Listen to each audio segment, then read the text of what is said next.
Bienvenidos a nuestra octava sesión de la comunidad de aprendizaje Información es Poder del proceso de promoción vertical 2526 del estado de Chihuahua. Hoy analizaremos puntos importantes de cómo enfrentar y cómo resolver conflictos en la comunidad escolar, que es algo que ustedes me manifestaron que les resultó como una bandera roja a la hora de contestar su curso de habilidades directivas. Hoy veremos negociación, mediación, estrategias y técnicas para resolver conflictos. Espero que sea útil para ustedes. Listo. Bienvenidos, buenas tardes. Es nuestra octava sesión, ahora sí, de la comunidad de aprendizaje para el proceso de promoción vertical 2025-26 del estado de Chihuahua. Mi nombre es Elena Gómez Bejarano, a sus órdenes. Y entonces comenzamos con nuestro estudio. Al grano porque les queda muy poquito tiempo antes del examen.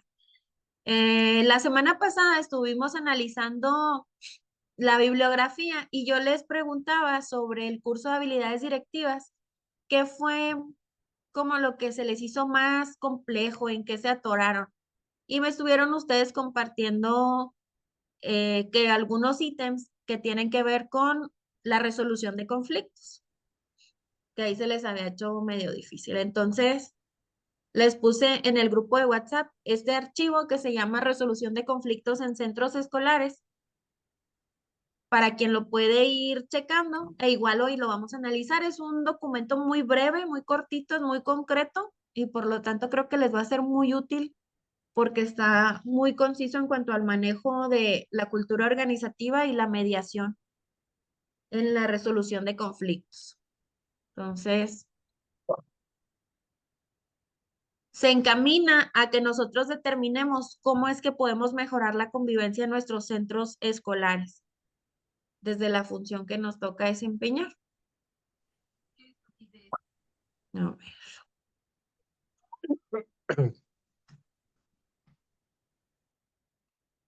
Cuando tengan alguna participación, pues lo pueden indicar con levantando la mano aquí en su chat.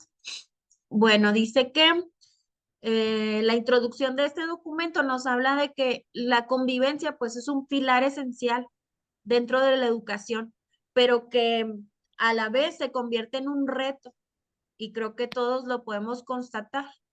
Cuando nosotros tratamos de hacer que nuestros alumnos aprendan cosas más allá de lo difícil que puede ser enseñarles conteo, lectura, escritura, razonamiento.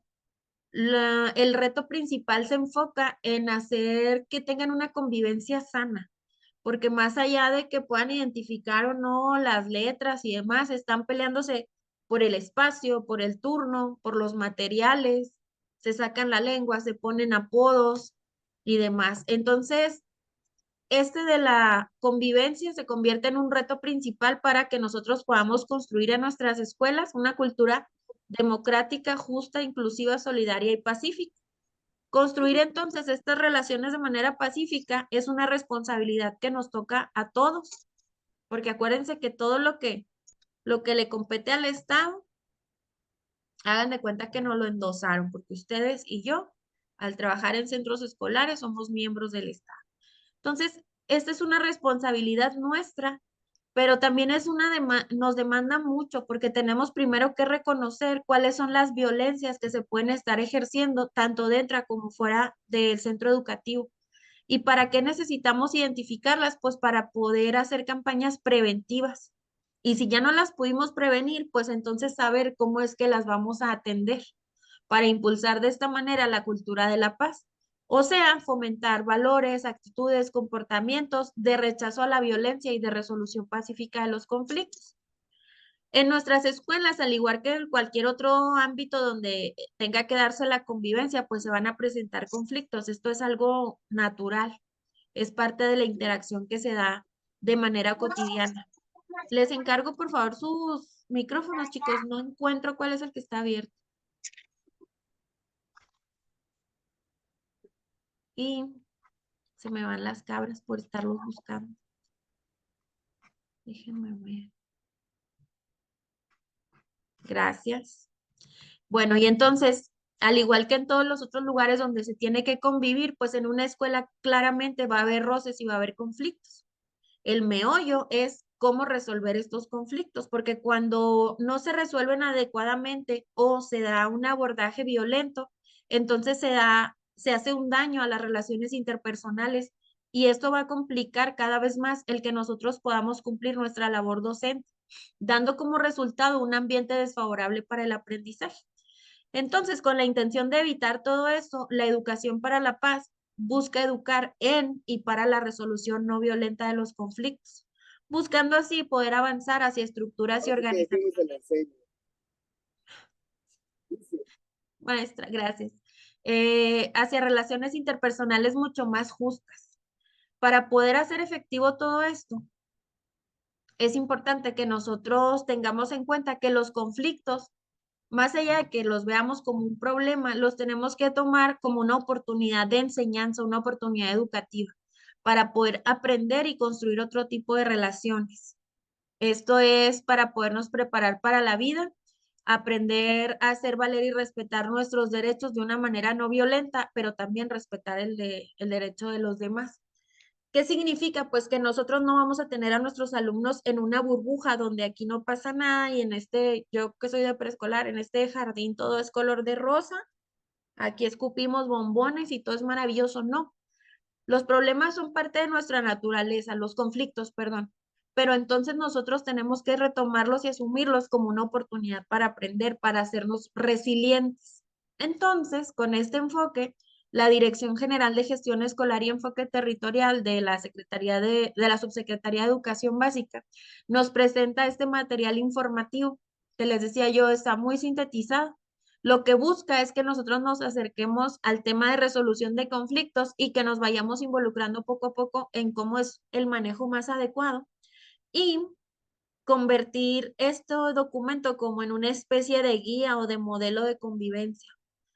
También busca que nosotros seamos capaces de promover en los alumnos el desarrollo y la puesta en práctica de habilidades socioemocionales, valores, herramientas para la resolución de conflictos y que éstas se basen en prácticas de respeto a los derechos humanos.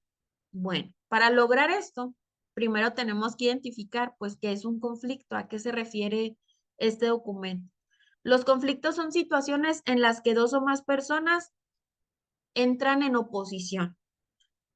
O sea, cuando nos tenemos que confrontar en un desacuerdo porque nuestras posiciones, intereses, necesidades, deseos o valores resultan incompatibles o se perciben como si fueran incompatibles. Entonces aquí juega un papel muy importante las emociones y los sentimientos y la relación entre las partes en conflicto, pues puede salir robustecida o deteriorada en función de cómo sea el proceso de abordaje de esta resolución de conflictos. Entonces, el conflicto tiene estas cuatro características. Uno, es inherente a las relaciones humanas, o sea, es algo natural en la convivencia humana. Tiene diferentes etapas y el conflicto puede desencadenar reacciones violentas si es que no existe disposición por parte de los involucrados en su resolución. Y finalmente nos dice que se resuelve mediante diferentes estrategias y herramientas. Los conflictos entonces es algo que vamos a encontrar en nuestra vida diaria y esto es inevitable. Les decía que nosotros no podemos tener en nuestras escuelas a los niños en una burbuja. ¿Por qué? Resulta que, acuérdense que tenemos que identificar, reconocer y apreciar la diversidad y en esta diversidad y en este mundo en el que todos tenemos intereses, opiniones, expectativas, creencias, gustos, preferencias, valores o deseos que resultan diferentes, pues en algún punto estos van a llegar a contraponerse o a ser incompatibles. Entonces, en estos conflictos se movilizan nuestras emociones, nuestros sentimientos y estos son como el filtro a través o los lentes a través de los cuales nosotros vamos a ver cómo responder ante ellos. No todos respondemos igual a los conflictos. Existe entonces la tendencia a pensar que el conflicto es algo malo o que es algo negativo. Por lo tanto, lo ocultamos, lo negamos o lo silenciamos. Nuestras escuelas en los consejos técnicos son las más perfectas del mundo. Les decía que aquí escupimos caramelos y bombones, aquí no pasa nada, pero también nos invita este manual a nosotros abandonar esa visión de que el conflicto es negativo o de que hay que silenciarlo o ocultarlo. La manera de afrontar entonces estos conflictos define si los vamos a evadir o si vamos a darles una resolución pacífica. También depende de cómo los abordemos, estos pueden derivar en violencia. Aprender a resolverlos puede convertirse en una oportunidad para que nosotros aprendamos a comunicarnos de manera más abierta y que seamos mucho más asertivos al comunicarle a otros lo que nos causa malestar y poder tener un diálogo en el que encontremos soluciones justas y creativas para poder mejorar nuestras relaciones personales. Hay que pensar bien con quién estamos hablando y cómo se lo estamos diciendo para no generar un conflicto. Cuando analizamos Manual de Seguridad Escolar, ahí decía que nosotros tenemos que autoevaluar y decir, a ver, cómo cada uno enfrenta los conflictos o enfrenta las situaciones de riesgo y cómo es que reaccionamos, para entonces así dentro del colectivo saber a quién sí ponemos al frente cuando hay que hablar con los papás y a quién mejor mantenemos guardado en el salón en la hora de un problema o de un conflicto. ¿Qué dice este documento de cómo nosotros podemos identificar si tenemos un...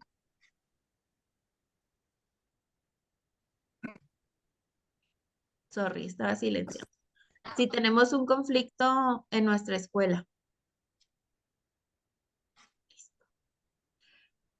Estos son indicios que nos van a nosotros dar como alerta de que estamos ante la presencia de un conflicto. El primero es cuando las necesidades e intereses de las personas participantes se contraponen. Y a veces esto se da en las decisiones más, aparentemente las más sencillas, ¿no? Como decir, ¿qué playera nos ponemos para la manifestación de mañana? Rojo con negro, blanca, la del sindicato. No, no tengo, no me queda, no me gusta.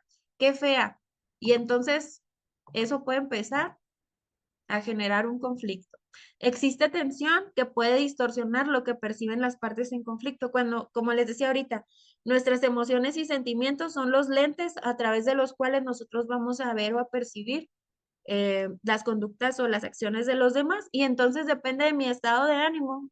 Esta tensión que yo tenga puede hacer que distorsione lo que me están tratando de decir y la forma en que yo percibo cómo se comportan los demás.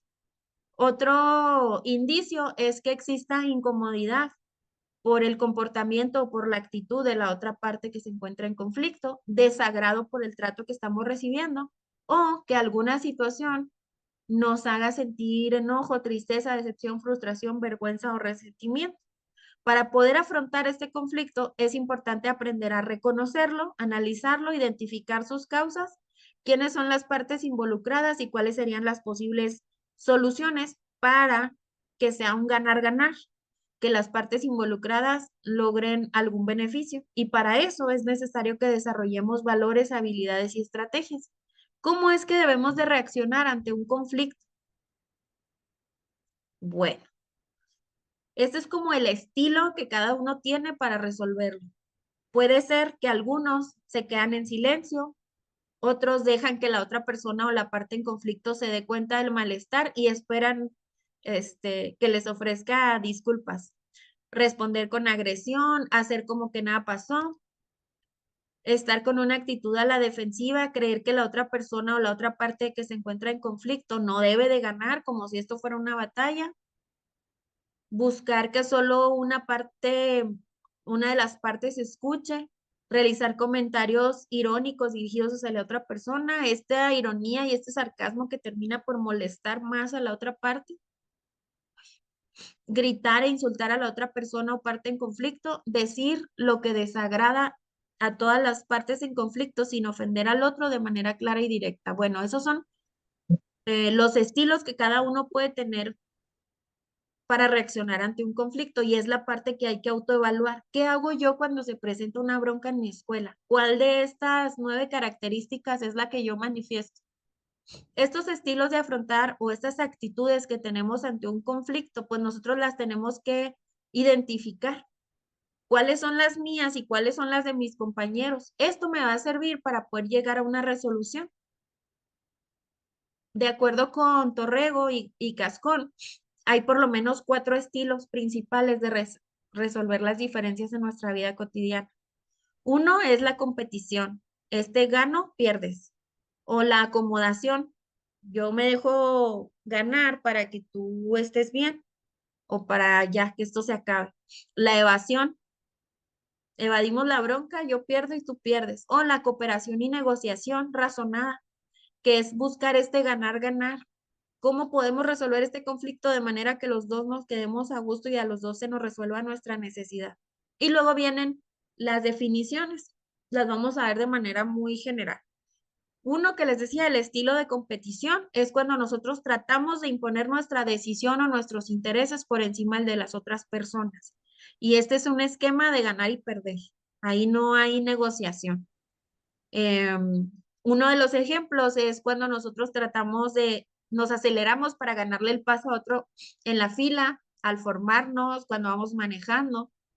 Y ante esas actitudes es necesario trabajar en el desarrollo de la empatía y el interés por el otro.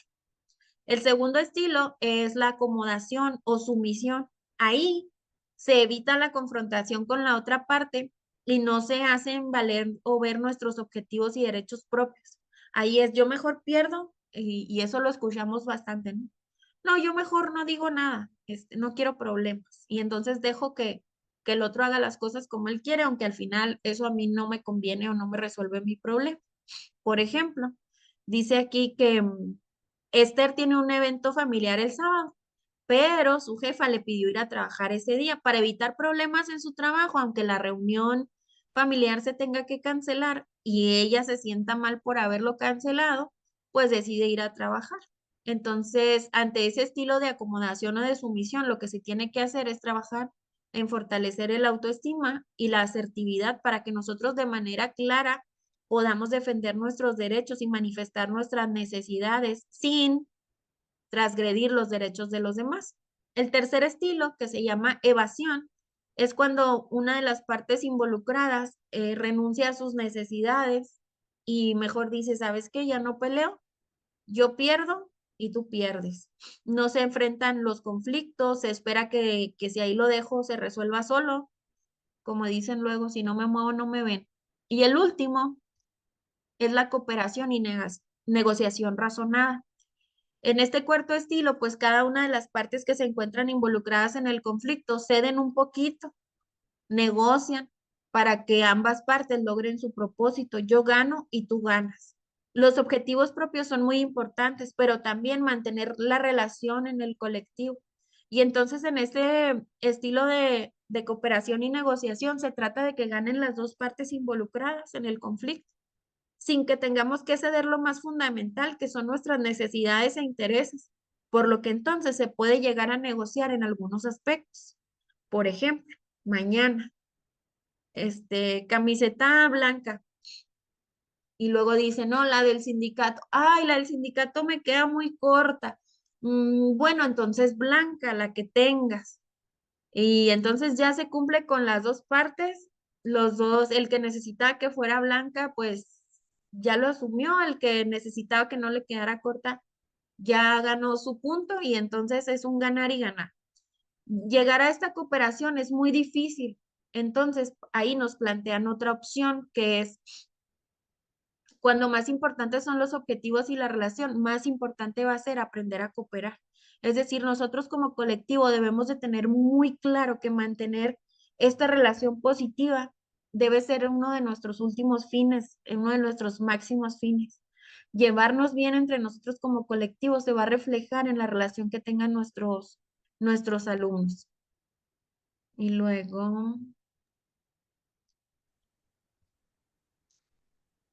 ¿cómo se da el conflicto en la escuela? Bueno, pues al igual que en cualquier otro ámbito de convivencia, en nuestras escuelas surgen conflictos y estos se dan entre profes, entre alumnos, con los papás, entre los papás.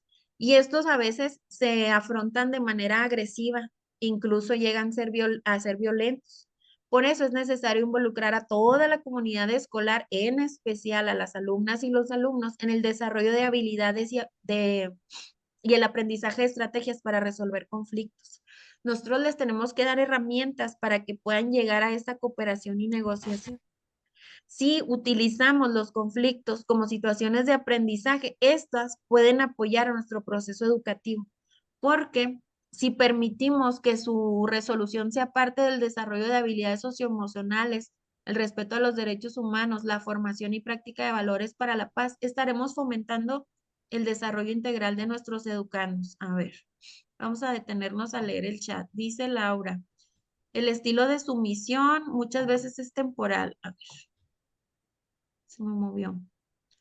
No quiero broncas ahorita, exactamente, pero me quedo ahí con la espinita clavada. Y luego sigo el conflicto por debajo del agua, dice la maestra, y eso yo creo que muchos lo hemos vivido. Ahorita digo que no me preocupa o que no me importa, pero sigo ahí y cada vez va a estar el resentimiento y voy a seguir reclamando algo que pasó en la graduación del 2016. Los conflictos más pesados, dice la maestra Laura, son entre el personal o con los papás o con las autoridades. Y sí, con nuestros alumnos llega a ser mucho más fácil promover la resolución pacífica de conflictos. Diseñamos proyectos, diseñamos actividades y como quiera los niños todavía están moldeables. La bronca viene más entre los adultos. ¿Qué vamos a hacer en nuestras escuelas cuando se presente un conflicto? Bueno, en primer lugar, hay que reconocerlo. El conflicto no se debe ni de silenciar, esconder o negar. Hay que reconocerlo y hablar de él. Dejar bien clarito o reconocer cuáles son los intereses y los sentimientos de las personas que están involucradas en el conflicto, de todas las partes envueltas en él. Hay que favorecer el diálogo porque esta es la herramienta fundamental de comunicación asertiva y proponer alternativas de posibles soluciones que nosotros pensamos que puede ser la mejor respuesta ante este conflicto, donde se considere ambas partes. Evaluar las alternativas, tomar acuerdos para decidir cuál de estas posibles soluciones favorece a todas las partes y establecer compromisos para cumplir con esa alternativa de solución que hayamos elegido. Y luego, una vez que nos comprometimos y dijimos qué es lo que vamos a hacer, pues toca darle seguimiento o ir evaluando que se haya cumplido con esos acuerdos, porque luego hacemos demasiadas relatorias y ahí se queda. Y es como la sumisión, ¿no? Ahí se queda firmo o a veces firmamos en desacuerdo, pero de todas maneras la bronca sigue ahí. Y entonces es importante darle seguimiento e ir evaluando si estamos cumpliendo todas las partes con el acuerdo tomado. Es importante que todas las partes involucradas en el conflicto seamos capaces de aprender a regular nuestras emociones. Y entre los adultos, les reitero, es mucho más complicado que con los niños. A veces los adultos nos comportamos peor que un alumno de primero de preescolar. Los berrinches y las rabietas de un niño de preescolar a lo mejor son más evidentes porque lo ves tirarse en el piso, gritar, llorar. Pero platíquenme ustedes cómo se ve en un adulto una rabieta. ¿Qué manifestaciones ven en un adulto cuando está haciendo rabieta? Yo creo que a todos nos ha tocado.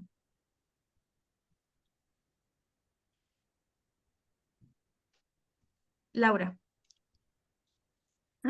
Bueno, sí, en las reuniones que se han hecho para tratar de conciliar, muchas veces se ve gritos, ofensas, el no querer firmar, el levantarse y azotar la puerta, este, el retirarse de la reunión, en fin, o sea, si son berrinches así muy, se ven bien mal en los adultos. Bien infantil. Gracias. Acá en el chat dicen que también interrumpir, cuando no dejas que la otra persona termine lo que está tratando de exponer, cuando está poniendo sus ideas o sus intereses sobre la mesa y tú estás interrumpiendo de manera constante. Brenda. Hola, ¿qué tal? Buenas tardes. Se me viene a la mente una situación, ¿verdad? Sin nombre, sin apellido, sin en la cual, pues, dentro de ese conflicto, como nadie no se llegaba a acuerdos tangibles, por así decirlos, se estipulaban cosas así como muy evasivas, tanto de una parte como de la otra, llegaron a un punto, porque ya después de una hora sabemos que ya no vamos a llegar a ningún acuerdo real, ¿verdad?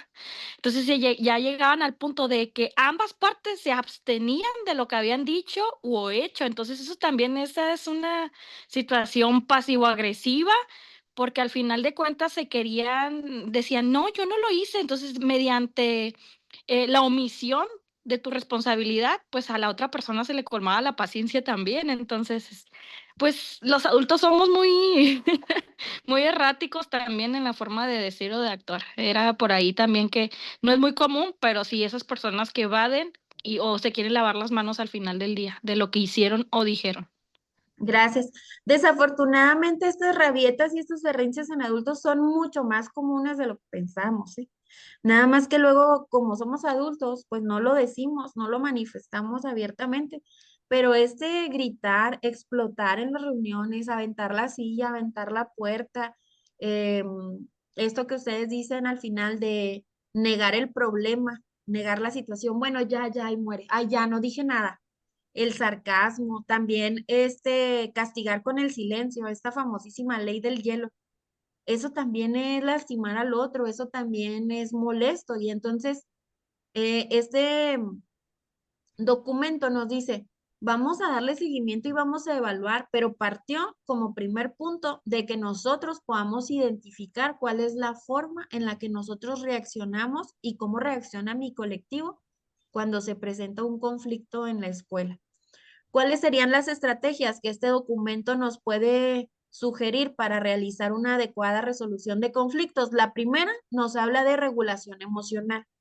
¿Qué es esto? Bueno, es la capacidad que tenemos para modificar la intensidad y duración de una emoción a fin de que nosotros la podamos expresar sin impulsividad, sin estarla exagerando, pero tampoco reprimiéndola. Y esto nos va a dar mucha mayor tolerancia a la frustración.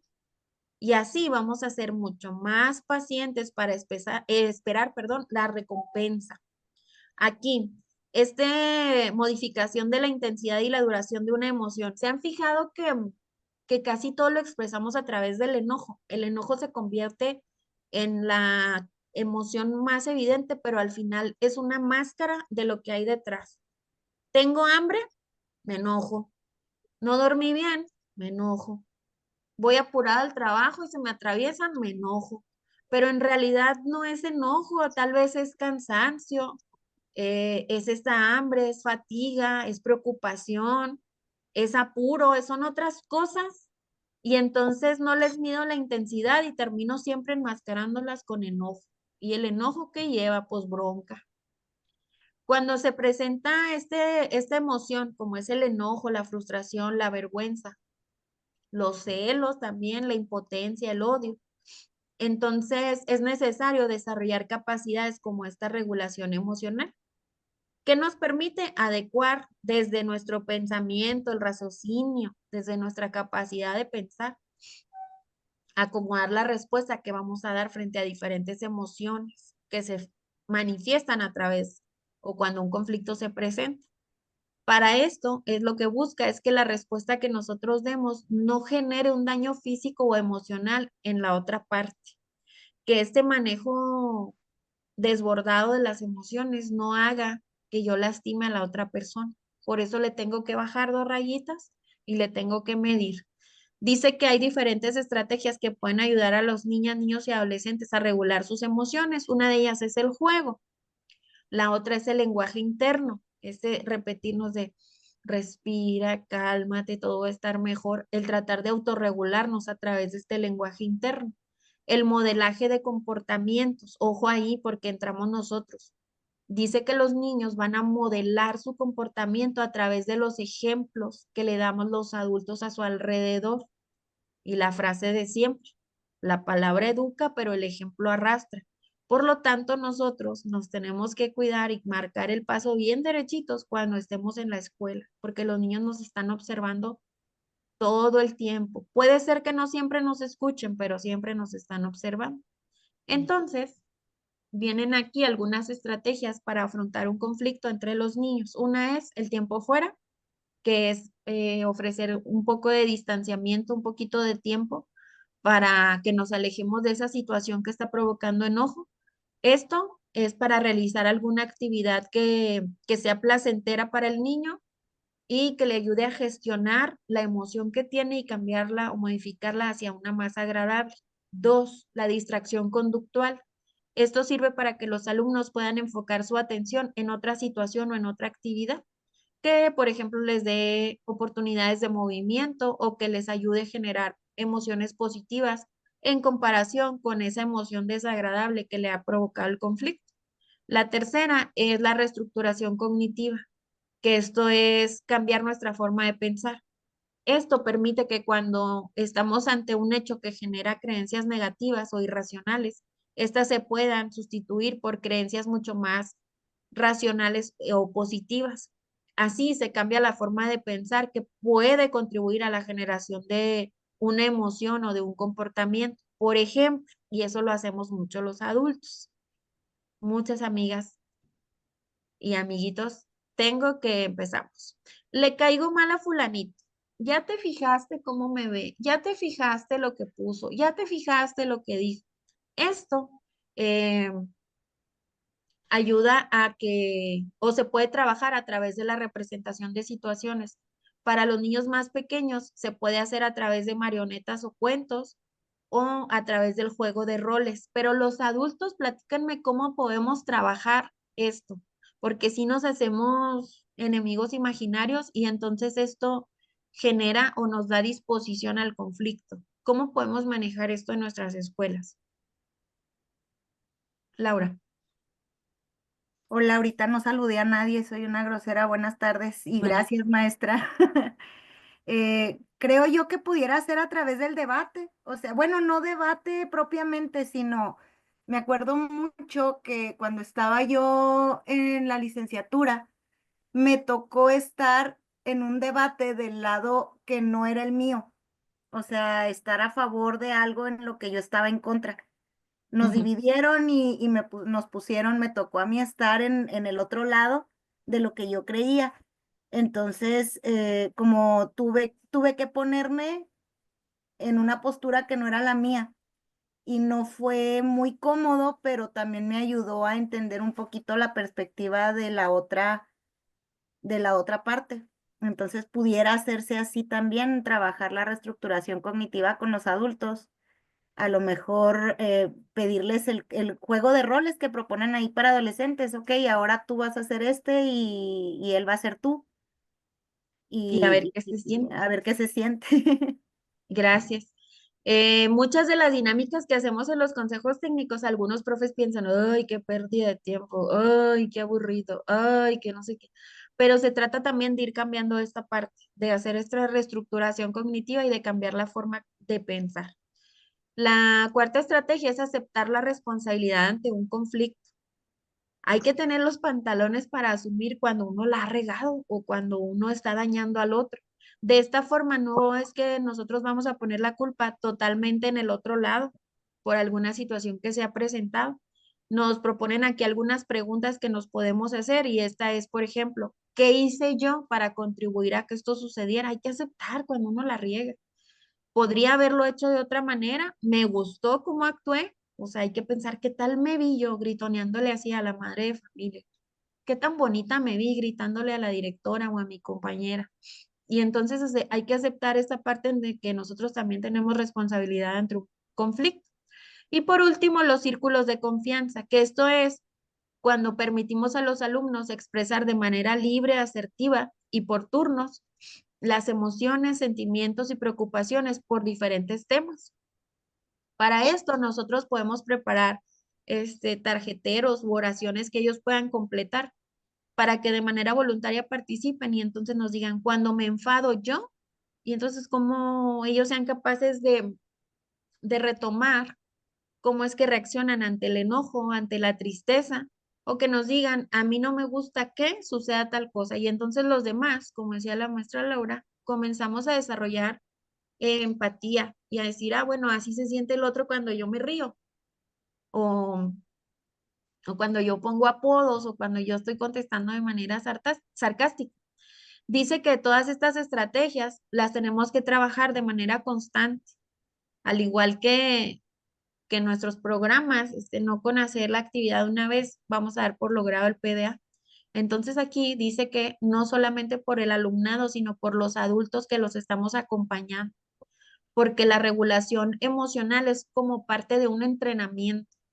y esto se tiene que ir trabajando de manera sistemática. La regulación emocional debe entenderse desde un punto de vista intra e interpersonal, es decir, individual y colectivamente. Recordando que la primera forma de enseñar una habilidad es a través de la imitación. Entonces tenemos doble responsabilidad ahí. Mis alumnos van a imitar el cómo yo me conduzco ante un conflicto, por lo tanto tengo que respirar 3 veces. Y luego viene otra estrategia que es el fortalecimiento del valor de la solidaridad. Para resolver conflictos implica que nosotros nos aprendamos a conocer y a convivir de manera pacífica. Para eso hay que poner en práctica valores y el respeto de los derechos humanos, el derecho a las libertades, a la participación, a la inclusión. Y entonces, aquí vamos a ver el valor de solidaridad.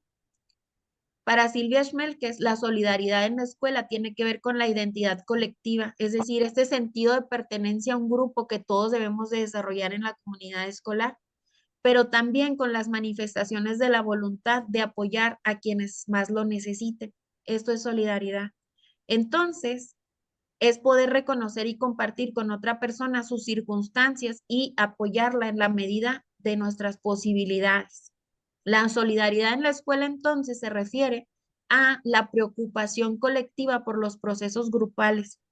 Se puede generar un proceso de responsabilidad colectiva por logros comunes, lo que brinda oportunidades más interesantes de compromisos individuales y de apoyo a aquellos que por alguna razón estén en peligro respecto de los logros del grupo. Es decir, lejos de nosotros promover la competencia, porque así era en mis tiempos, ya llovió, pero en la primaria nosotros el profe nos sentaba de los más listos a los más burros, ¿no? Y por calificaciones.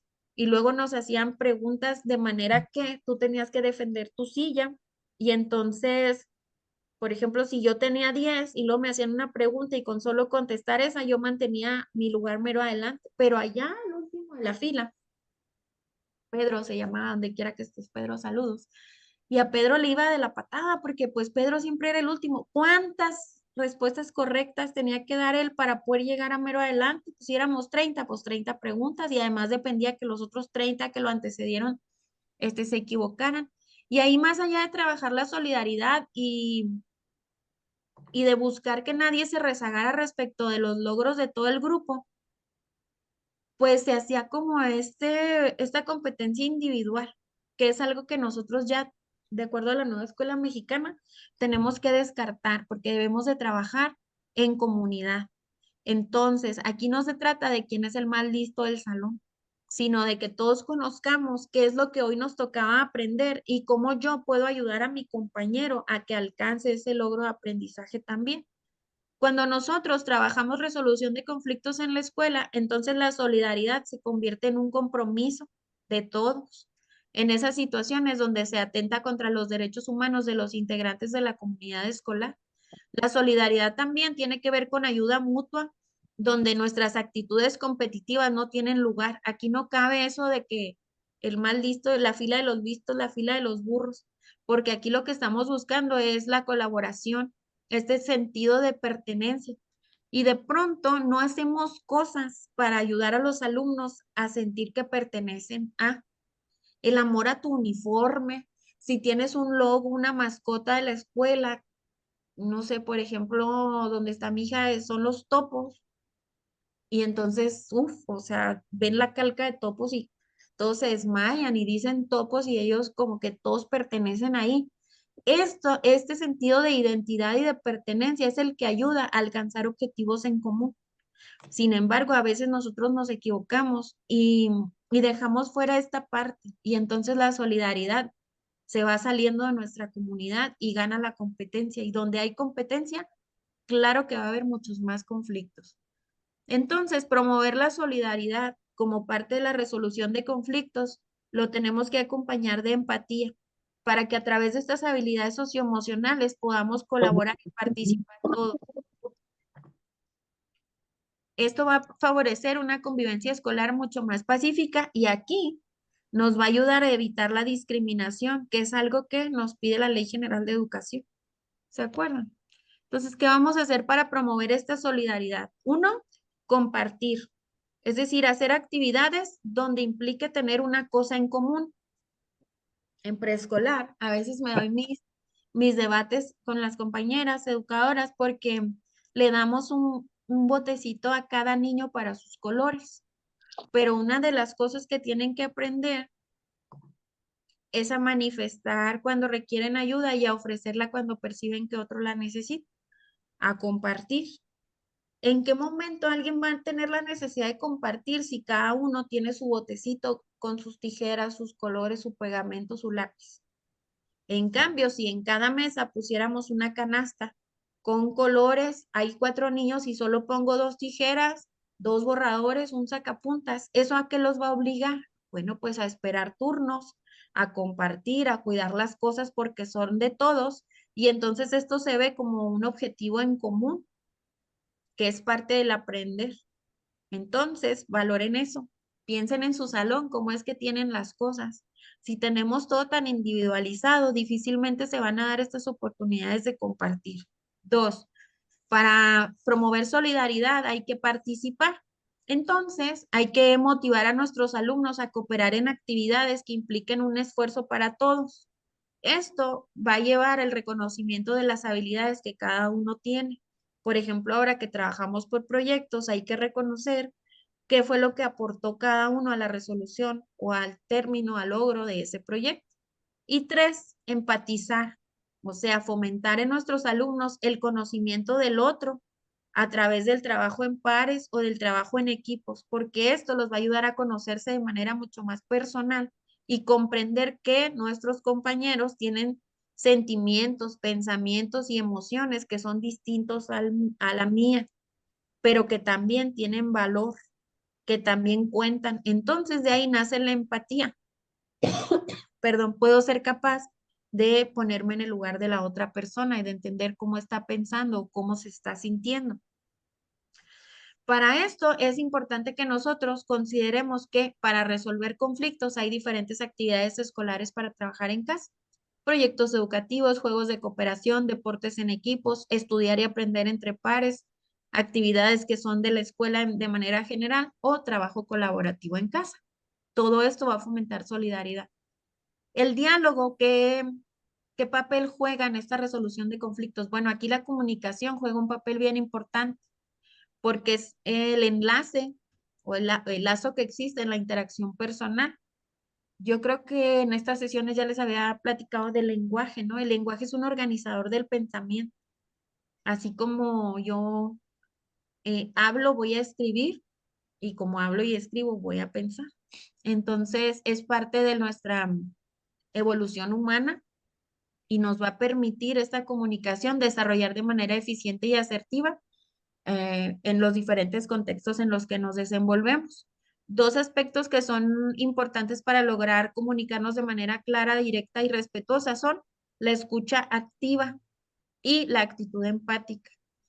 ¿Cómo nos damos cuenta que cuando yo tengo un diálogo con otra persona es escucha activa, que de verdad me está escuchando y no nada más me oyó? ¿Quién me dice?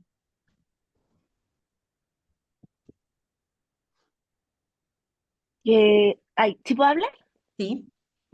Este, que te está viendo a los ojos, que te permite hablar, pero sí asciende si te está escuchando, si te comprende, o incluso pues nosotros también ver la cara de la persona, ¿verdad? A veces nos está escuchando tratando de entender y su misma cara pues nos dice que tal vez nosotros no estamos expresándonos para que él lo entienda. Oigan, y Entonces, luego, perdón. no, para mí, o sea, es clave ver la mira, o sea, estar viéndonos. Tanto que andaba un meme y se me queda muy grabado de que, y siento que eso lo hacen mucho las mamás, yo todavía no soy mamá, pero sí muchas veces, ya después de la tercera vez que dice mamá, mira, pues ya no lo ven, ¿verdad? Ya nada más le dicen que sí, pero que dice, escúchame, y les dicen, te estoy escuchando, pero escúchame con los ojos, o sea, volteame a ver. Ajá. Y es que ahora un enemigo de la comunicación es esta cosa que tengo en la mano. Según yo te estoy oyendo, pero estoy aquí escribiendo, ni te volteo a ver. Y entonces este contacto visual, pues nos ayuda a generar comprensión a atender, analizar, razonar y comprender la información que tú me estás transmitiendo. Usted ahorita decía, pues a través de su mirada, de los gestos que me está haciendo, yo me puedo dar cuenta si me estoy explicando claramente, si me está comprendiendo lo que estoy tratando de comunicarle. Esta escucha activa es una habilidad que se tiene que enseñar, no es algo innato, se enseña y se practica. Por lo tanto, se tiene que realizar de manera consciente y a través del ejemplo. Esta escucha activa surge con el interés de comprender al otro y hay que tener para esto disposición de entablar una comunicación que sea útil para las dos personas. El poder escuchar activamente permite dirigir nuestra conversación hacia un objetivo, que en este caso sería la resolución de un conflicto. Imagínate que te estás peleando con el novio y no siquiera te voltea a ver o está con el celular o ajá, sí. Pues en vez de resolver las cosas, vas a estar mucho más enojado. Lo mismo sucede en la escuela, el contestar con sarcasmo o cuando duraste 10 minutos explicando algo y luego resulta que no te pusieron nada de atención, en vez de resolver el conflicto, lo va a acrecentar. Aprender a escuchar de forma activa, entonces, va a generar la sensación de seguridad y confianza y además facilita las relaciones interpersonales porque a través de la escucha activa es que nosotros vamos a tener la posibilidad de conocer gustos, intereses y necesidades de las otras personas. Las estrategias que facilitan conseguir una escucha activa son tener una sensación, lograr una sensación de serenidad que permita tener una postura abierta al diálogo. Cuando nosotros sentimos enojo, tenemos primero que regular esta emoción para poder entablar una comunicación. Es más, vale darnos ese tiempo fuera del que hablábamos hace un momento, hacer respiración profunda y ahora sí, de forma pausada y para no tener emociones que generen pensamientos negativos, pues ya estamos como más abiertos y no estamos a la defensiva. Primero respiro, me calmo y luego ya te escucho para no responder a trancazos. Dos, hacer contacto visual, que es súper importante porque así yo le genero al otro esa sensación de interés hacia lo que me está expresando. Y para eso necesitamos actitud receptiva, tener disposición a escuchar sin interrumpir de manera constante. Tres, enfocar exclusivamente la atención en la información que estoy recibiendo, sin distraerme, sin el celular, sin voltearme para otro lado, sin estar haciendo otra cosa. Generar confianza en el interlocutor al utilizar un tono de voz medio, es decir, no alzar la voz. Evitar criticar o hacer juicios de valor respecto a lo que estoy escuchando. Ahora que está tan de moda el escuchamos, no juzgamos. Y luego mostrar respeto y empatía al interpretar los gestos y el tono de voz de la otra persona. A la vez nosotros estamos utilizando un lenguaje corporal, hay que ser cuidadosos. ¿Se han fijado que a veces estás hablando con la otra persona y está así? ¿Qué me dice ese lenguaje corporal? Que yo le hable al otro y esté con los brazos cruzados.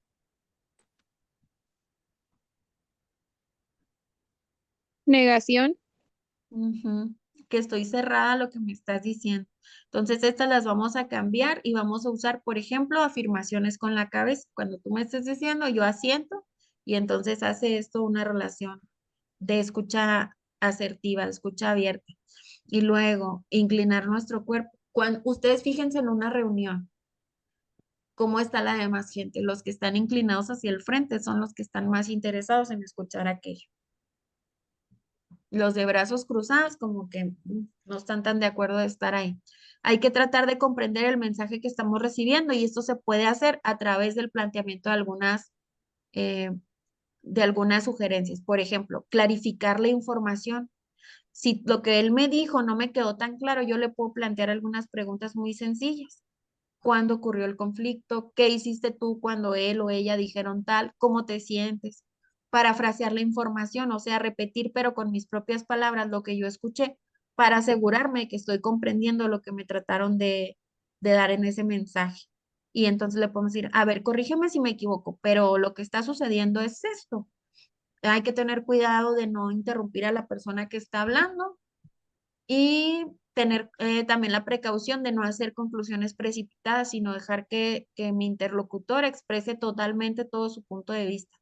Reflejar la información, o sea, comentar los sentimientos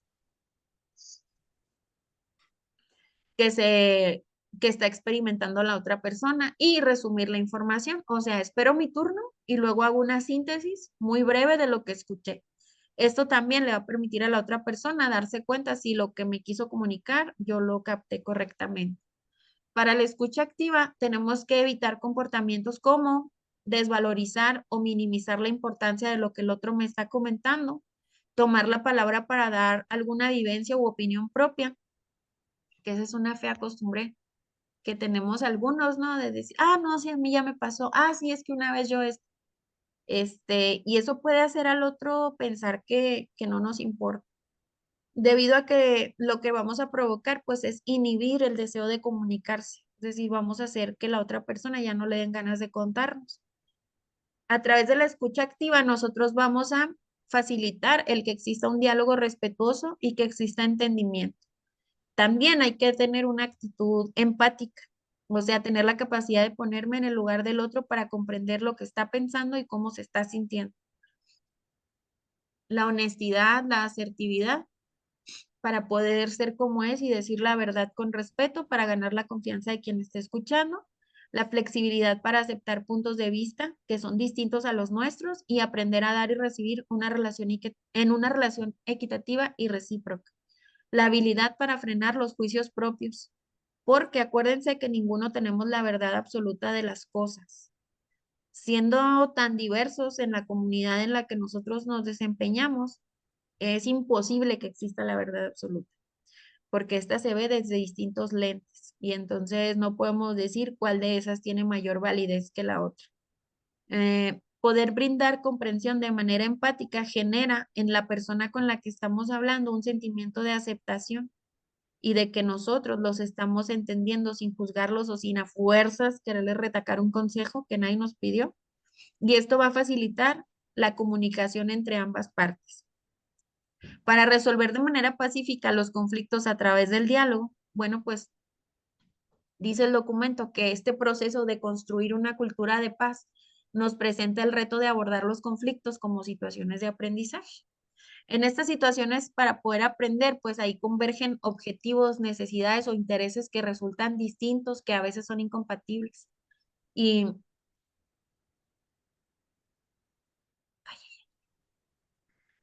para poder lograr una solución y una transformación del conflicto, nosotros tendremos que lograr coincidir en algún punto. Hay que escarbarle para ver dónde hay un punto de acuerdo. Es importante entonces que el personal docente, directivo o de apoyo a la educación intervenga inmediatamente cuando veamos la manifestación de un conflicto, porque así, desde su origen, nosotros evitamos que se profundice, que crezca y que se genere o que derive en una agresión verbal, física o en ambas, que al final va a causar un daño emocional y un deterioro de la relación interpersonal. Entonces, nosotros hay que estar bien pilas de en cuanto empieza un conflicto o en cuanto se manifiesta para intervenir. Hay dos técnicas para resolver conflictos basadas en el diálogo. Una es la negociación y entonces nos dice que este es un proceso que permite transformar los objetivos iniciales, que dijimos son distintos, en algún punto chocan, y que estos se conviertan en propósitos de mutuo interés.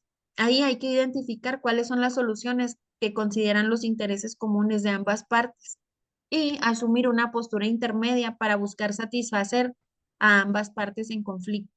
Una negociación debe entonces de tener reglas bien precisas. Debe constar de comunicación clara, emociones apropiadas, porque dijimos que vamos a aprender a bajarle 2 rayitas y a regularlas, y de actitudes positivas. Debe además de tener una simetría o una igualdad de poder entre los involucrados en el conflicto. Nadie es más que otro. Generar diferentes alternativas de solución considerando alguna de las siguientes opciones. Una es la ideal, que esa da el mayor beneficio para ambas partes. 2 es como la intermedia, que es un acuerdo aceptable para las dos. Y una es determinar qué sería lo no aceptable para este conflicto. Entonces, esta negociación debe de mejorar o tratar de no deteriorar la relación de las partes en conflicto, tener un acuerdo sensato que en la medida de lo posible resulte en la satisfacción de los intereses de ambas partes con equidad, que dijimos equidad es darle a cada parte lo que necesita, y que el acuerdo que establecimos debe de ser durable en un tiempo considerable, porque dijimos que debe de ser dársele seguimiento y evaluación. La negociación tiene como características que es cooperativa, o sea, que promueve una solución en que ambas partes obtengan beneficios, no que solamente una de ellas. Y evita la postura antagónica, o sea que aquí no buscamos un ganador y un perdedor. Acuérdense que aquí lo que buscamos es ganar, ganar. Un punto medio en el que ambas partes estén beneficiadas y todos nos quedemos tranquilos. Para iniciar este proceso de negociación, cuando se presenta un conflicto, es necesario que las partes que están involucradas primero reconozcan las causas y el contexto en el que se presentó el conflicto. Además, importantísimo y número uno, es que tengan la disposición o la voluntad de dialogar. Esto pues para buscar una solución, una resolución a la situación que originó el conflicto y que está siendo desagradable para ambas partes. Y que entonces distingan que las diferencias entre nosotros van a seguir existiendo, pero por lo pronto este conflicto lo vamos a resolver así. Para eso es necesario que las partes en conflicto tengan actitud positiva al diálogo, basen la conversación en hechos objetivos y no en interpretaciones o en suposiciones. Eso ya se los había dicho cuando nosotros hacemos, por ejemplo, una narrativa de hechos o levantamos alguna carta o nos toca ser representantes de escuela en la cuestión sindical y luego le ponen de su cuchara y dice, es que yo creo que esto, no, a nadie le preguntó lo que usted cree, usted nada más va a poner aquí lo que pasó, lo que vio, lo que se dijo y nada más, no lo que usted piensa, porque estas interpretaciones pueden dar origen a malos entendidos. Acuérdense que cada uno vemos la realidad a través de distintos lentes. Si es necesario, podemos externar nuestras emociones y sentimientos a través de esta regulación de emociones y nada más lo que buscamos es evidenciar las diferencias que nos pueden entorpecer el proceso de intercambio de opiniones. Hay que evitar en todo esto ofender o amenazar a la otra persona. Hay que evitar el sarcasmo porque lejos de resultar gracioso, resulta ofensivo para la otra persona. Es conveniente poner toda nuestra atención en aquello que originó el conflicto.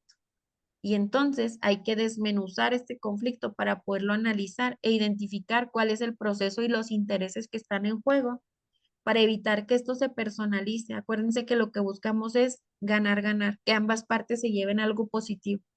La negociación requiere el uso de técnicas de escucha activa, de pensamiento creativo para entonces generar soluciones voluntarias y aceptables para todas las partes involucradas. ¿Qué beneficios nos va a dar el poder negociar?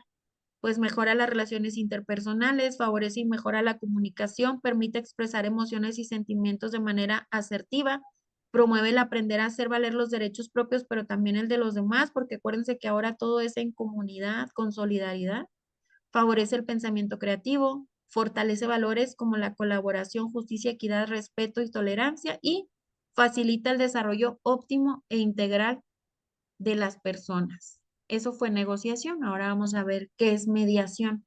La mediación es un proceso que busca resolver conflicto de manera pacífica, mediante acuerdos también, pero este se utiliza cuando las partes involucradas en el conflicto como que ya dialogaron, ya hicieron todo lo posible, pero han agotado las posibilidades de resolución y entonces van de forma voluntaria ante una persona que los ayude a mediar. Esto va a ser a través de la comunicación entre las partes, la creación de un ambiente que favorezca el encuentro, el respeto, la confianza mutua y la disposición para la búsqueda de soluciones y el logro de acuerdos. El mediador tiene que ser un participante neutral, no que de antemano pues vaya a jugar para una de las partes. ¿Cuál rol debe de tener este mediador? Bueno, que generalmente acuden a la dirección, ¿verdad? O con el supervisor. ¿Qué le tocaría? El mediador tiene una figura fundamental. Maestra Laura. Hola, otra vez yo, entonces en la mediación tiene que ser voluntaria. Si no es voluntario, entonces no es mediación. Y Así es. luego, entonces, ¿qué sucede cuando van, o sea, cuando tiene que intervenir el director para resolver un conflicto entre dos compañeros, por ejemplo, ¿es negociación entonces? Sí, sí es Ok. negociación porque las características de la mediación es que es voluntaria, es participativa y es ultra secreta, es confidencial. Entonces, las partes involucradas tienen que acudir de manera voluntaria ante como un referee, por así decirlo. Es decir, ya nos agarramos nosotros, ya discutimos y no le hallamos el fin a este conflicto. A ver, ¿tú cómo la ves?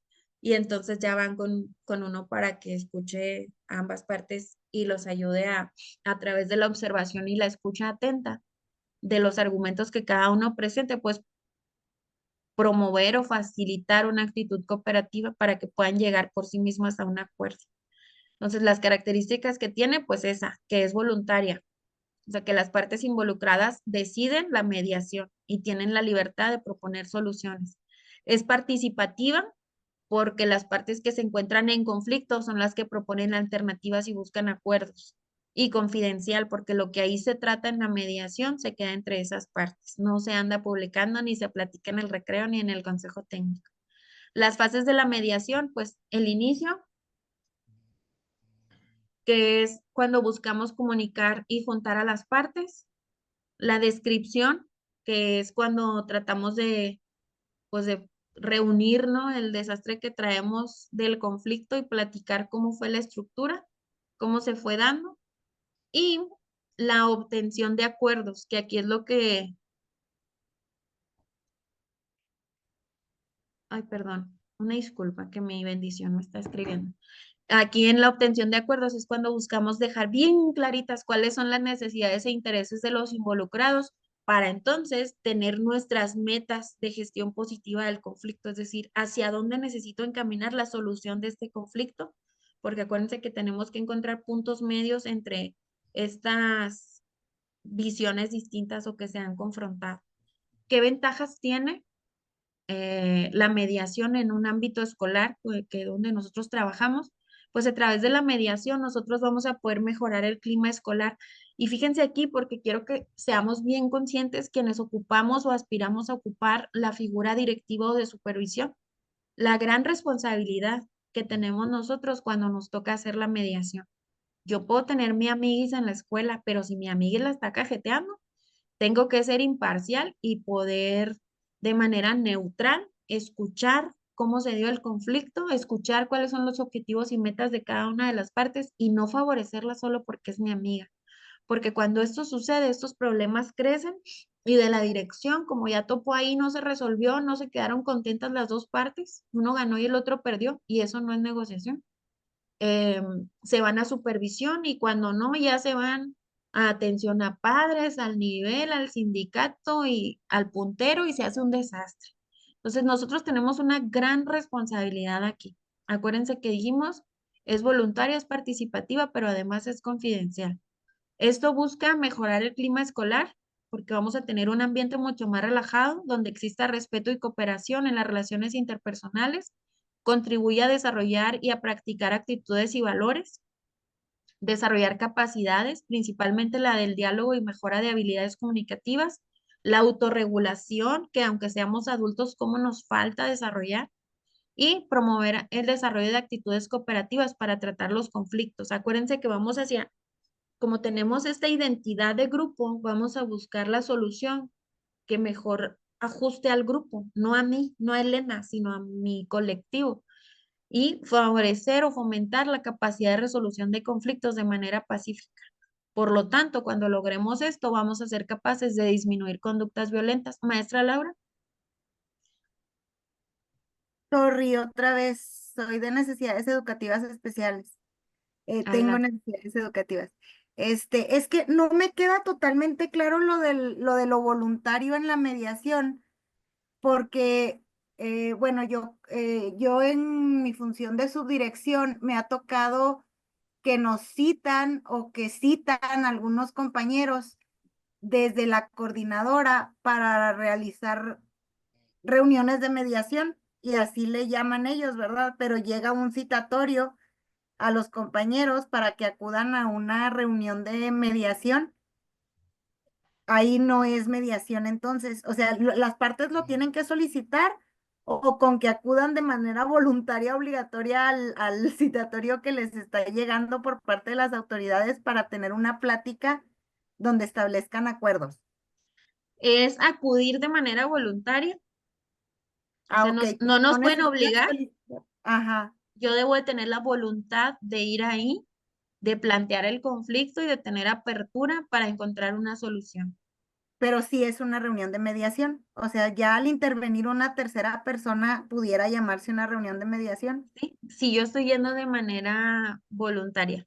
Cuando Ah, no es mediación, por ejemplo, si el juez me llama, ahí ya no estoy yendo voluntario, ahí me lleva una fuerza ok. Gracias. a la orden. Bueno, y luego vienen un montonal de ejemplos, pero vamos a cerrar. Dice que qué podemos hacer nosotros para facilitar la resolución de conflictos. Bueno, ya nos habló aquí de algunas estrategias, que el tiempo fuera, que el cambio de forma de pensar, que la regulación de emociones y demás. Además de conocer todas estas técnicas y estrategias, es bien importante que nosotros conozcamos al grupo con el que estamos trabajando. O sea, conocer las características personales de cada integrante. Y nosotros como directivos o como supervisores, conocer a nuestro equipo de trabajo. ¿Por qué? El contexto, las normas de convivencia, la situación familiar, su historia de vida, todo eso es información valiosa que nosotros podemos usar para poder resolver conflictos y para poder desarrollar empatía. Hay veces que en los colectivos ni se dirigen la palabra. Me tocó la otra vez mediar como figura sindical y resulta que traían un broncón porque una maestra, las demás pensaban que la directora le daba chance de llegar todos los días 15 minutos tarde y estaban molestas porque a ella sí, a mí no, traían su bronca. Pues no, no le estaban dejando llegar 15 minutos tarde por su bonita cara, era porque tenía el derecho del tiempo de lactancia. Pero como no existía esta comunicación, ellas ni siquiera sabían que la maestra estaba haciendo uso de ese derecho y estaban brincando.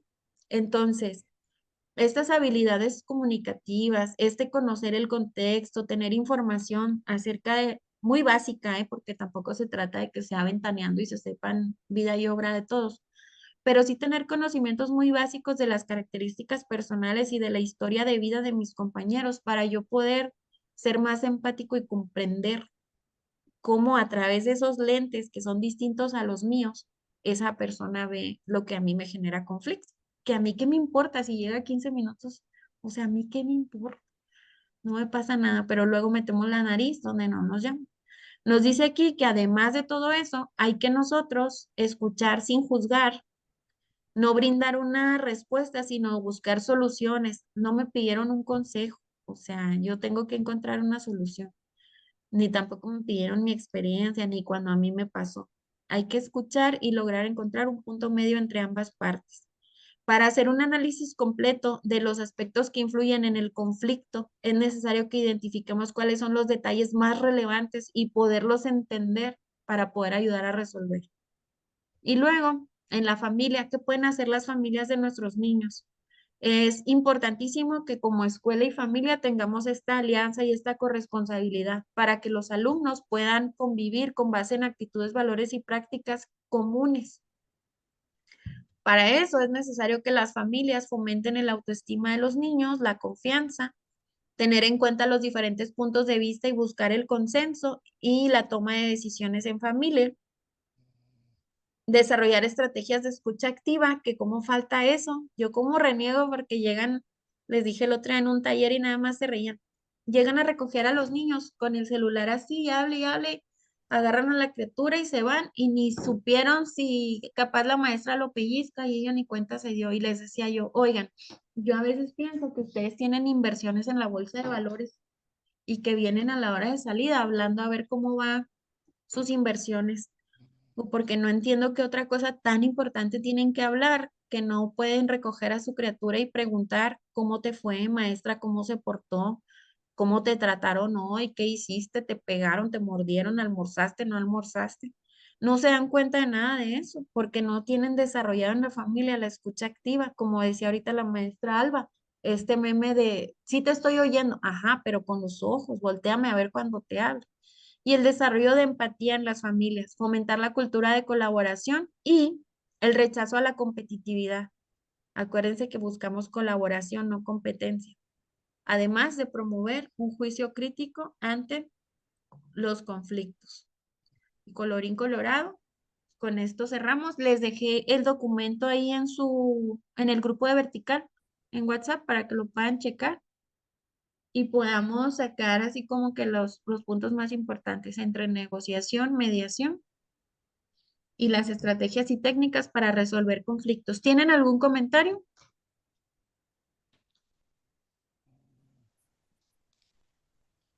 Maestra, buenas tardes. Hola, ¿qué Buenas dice tardes a Cintia? otros. Pues bueno, muchas gracias. Esta clase me pareció más que el título fue de inteligencia emocional, ¿verdad? Muchas gracias. A Muy la orden. interesante. Acuérdense que lo que estamos estudiando aquí se supone que es el deber ser para su examen, pero independientemente de si nos inscribimos o no, o si pasamos o no y quedamos en vertical, pues todo esto que analizamos aquí nos debe de servir para nuestra práctica cotidiana. Entonces espero que les sea muy útil. Yo siembro en usted la semilla para que ustedes vayan y la propaguen en sus escuelas, para que ustedes sean la luz que le abra los ojos a algunos compañeros que luego por desconocimiento no hacemos lo que nos toca. Y cuando se presenta un conflicto grande en la escuela, entonces sí andamos que no hayamos ni cómo aletear para salir cuando el agua la tenemos hasta la nariz. Entonces hay muchas cosas preventivas que podemos hacer, tanto en el manejo de conflictos en los centros educativos, como por ejemplo lo que vimos en el manual de seguridad escolar, el autoanálisis, el ver cómo reacciono, el manejar mis emociones y el entender que aquí no somos enemigos, somos parte de una comunidad y estamos buscando ganar, ganar. Entonces, quedo a sus órdenes, muy pilas con lo que les falta. Ahí me ponen en el grupo qué otra cosa quieren que veamos el martes porque ya merito su examen. Ando más preocupada yo que ustedes, oye.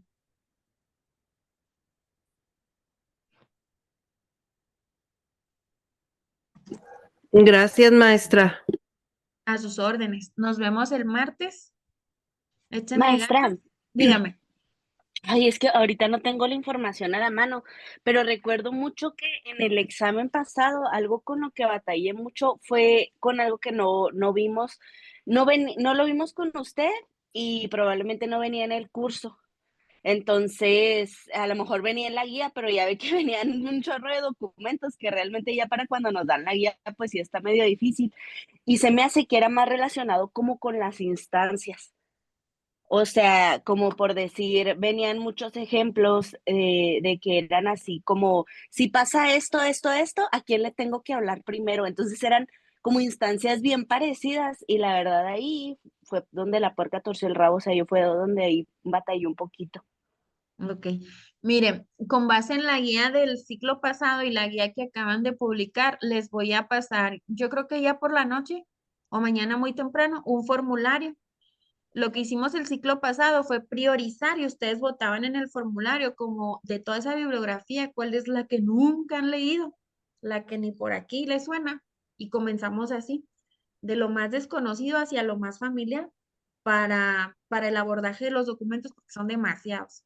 Acuérdense que no Ujú. se trata de que se lo sepan de memoria, sino de que comprendamos el enfoque de estos principios filosóficos, éticos y legales y ustedes eso lo usen como sus lentes para poder ver la realidad en el examen. Entonces les pongo este formulario con la guía, ustedes votan y a partir de mayorías es que vamos a decidir qué es lo que vemos en las siguientes. Si usted se acuerda de qué me está hablando, si se acuerda más o menos qué es esto de lo que batalló en el examen, nos lo pone en estos días y le dedicamos un tiempito. Nos quedan como 3 reuniones más antes de su examen, yo creo, 3 o 4. Así que hay que priorizar el espacio. Ustedes acuérdense de dedicarle tiempo extra al estudio y al repaso.